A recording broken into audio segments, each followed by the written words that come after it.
Dude, it looked just like a girl. It looked just like a girl. And there was some shit down there.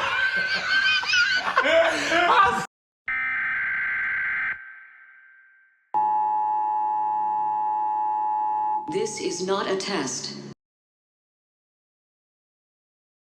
Tell Brian about your younger days when you did that shit back in the day and you found out it was a dude. Oh, I heard that story already. Look at Mike. He don't want to talk about that. I heard that story and I don't want to hear it again. Hey, I don't know whether it was or nightmares. not. I mean, that was a pretty motherfucking dude if it was a dude. Hey, I heard that. I heard that story. I don't want to hear it again. It give me nightmares. He knew it was a dude. Bro, I didn't. Stop. That's a lie. You felt balls. No, what I you didn't. mean balls? I didn't What feel do you no mean? balls. Didn't Joe feel balls? No.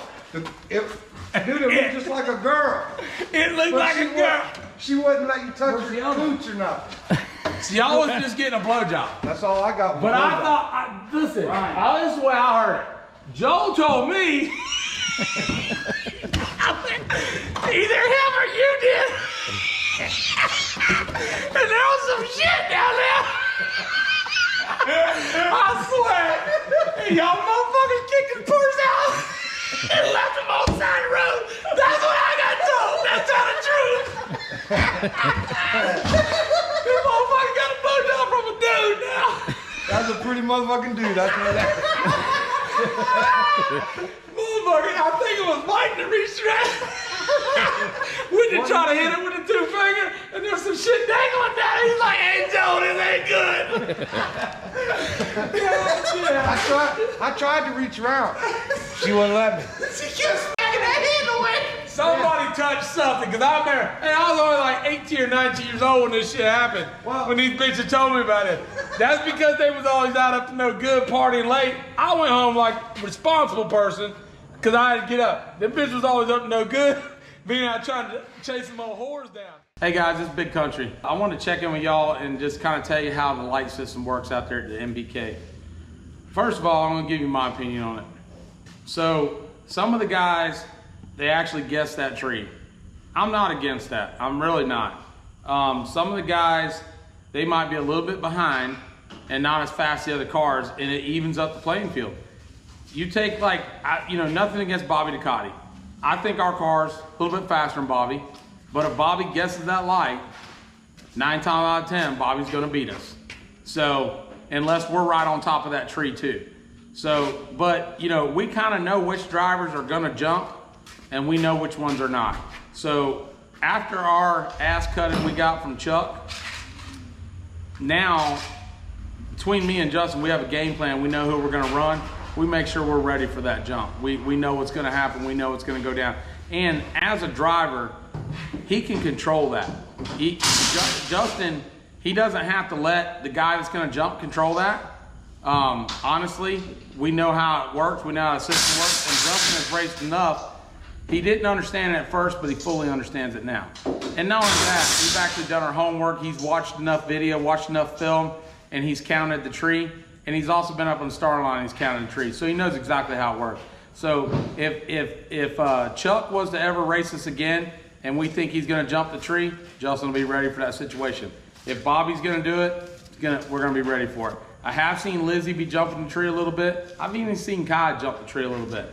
So at the end of the day, some of those racers, it's just whether you think they're gonna jump or not. You just have to be ready for it and know what to do.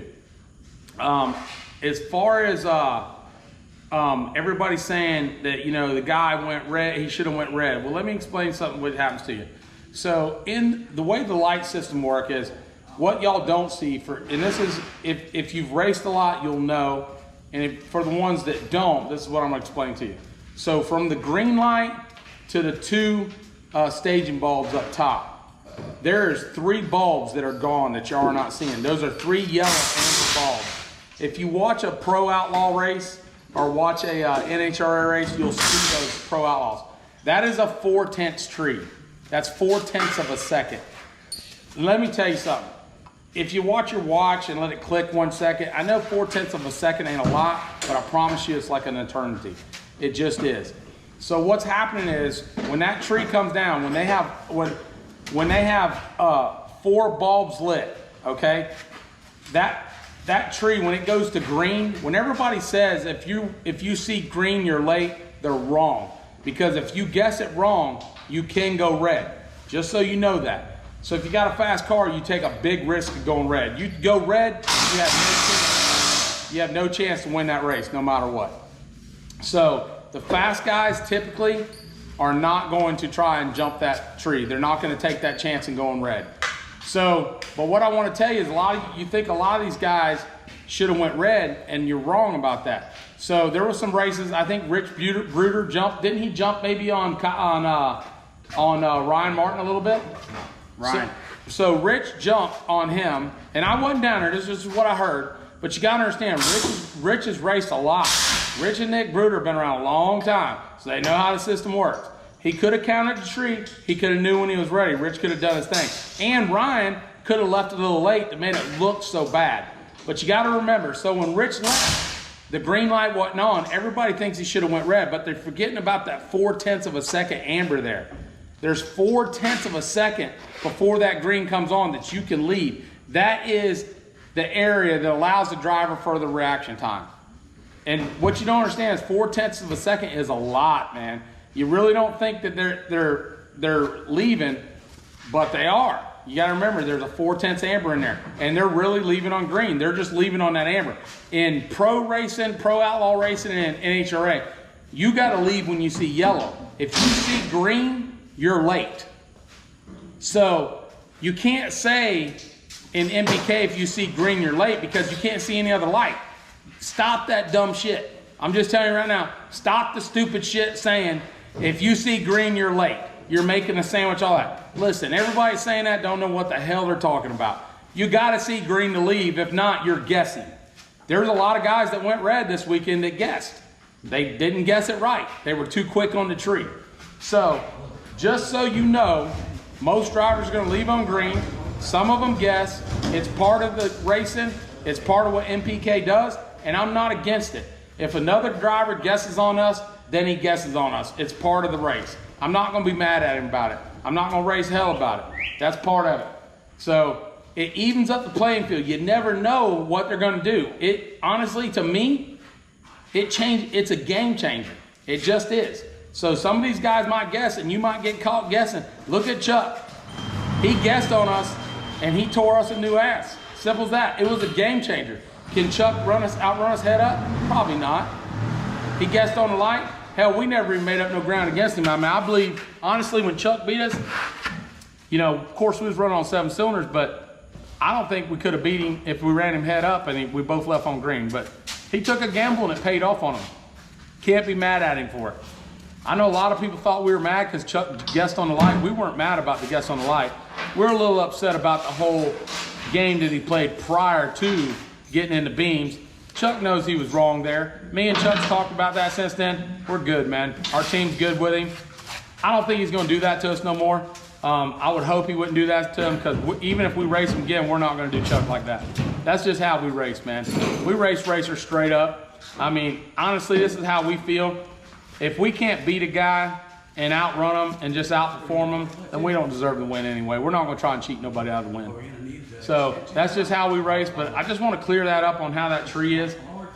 I'm not going to go into detail and tell you how you count the tree, because some of these racers may not know. They need to do their homework. I mean, I'd love to tell you guys how to do it, but in the end, we got to finish this season. Maybe when we get off this season, I will explain to you how to count that tree, and you'll know how it works. And just remind me or hit Justin up when the season's over. I'll be glad to tell you. Now, also what you need to know is, so once the third bulb is lit, so here's how the pre-stage bulbs work. So one driver lights the top, the next one lights the top. When the third bulb lights, just know, auto start starts. The starter flips the switch. That means that other driver has 7 seconds to get in and turn that other bulb on. If he don't get in and he gets timed out, it's because he didn't turn his pre-stage on. He didn't turn his second stage bulb on inside that 7 seconds, and he got timed out. Just so you know that, that's how that works. As long as he gets inside that 7 seconds. Now let me just explain this to you. Say some of these turbo guys are trying to build boosts and they're banging and banging and banging and trying to get that thing up there. Well, when that third bulb is lit, and let's just say they're like 6 seconds afterwards, and they just get that thing in and turn that bulb on, well, in 7 seconds, the tree is activating. I promise you that. Simple as that. The tree's coming in 7 seconds. So some of those guys that can't get in there and get that thing spooled up in time, it messes them up because they're just now getting in there and the light comes on and the other guy takes off and goes, and the turbo guy, he's late then. So that's how that works. There's a 7-second auto start delay. So just know, anytime when we do a grudge race, we tell everybody 3 bulbs is a race, not 4, 3. Remember that. We grudge race somebody, 3 bulbs is a race. That means there has to be 3 bulbs lit. If a car busts a drive shaft or breaks a transmission, a burnout box, and he can't stage, no money's gonna change hands. And this is how we always grudge race. Not 4, 3 bulbs. Because 4 is on the drivers. 3 is a drag race. 3, the auto start's coming no matter what. That's a race. So when they both turn their top bulbs on, whoever starts that third bulb, I promise you it's a drag race. I don't care if it's for $5. I don't care if it's for $20,000. It's a drag race. If they don't get in there and get their shit going, they're going red, they're gone, no race. So that's how all that works, man. And like I said, I'll go over counting the light with you after this season's over. And you guys that want to know, y'all will know exactly what it's going to be like, and you actually will know how to count. You'll know how to count the tree too. I just don't want to tell you that right now. That's just important information right now that we need to keep on the down low. Some racers know. Look at Brian, he don't care. Some racers know and some don't. But anyway, that's all I got for you. Watch the YouTube channel. Follow Justin. We'll keep bringing you more content. We'll fix to get this engine out of the car. Show them the engine. We're pulling it up right now. We'll fix to get the forklift out. We'll fix to pull this engine out. I'm getting Brian's ass off that forklift, I can tell you that.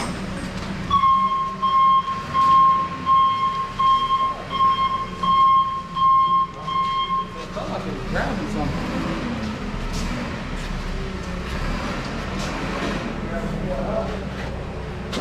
What's up, guys? Hopefully Dad explained what we got going on. Hopefully you're enjoying these videos. This is part of Hell Week.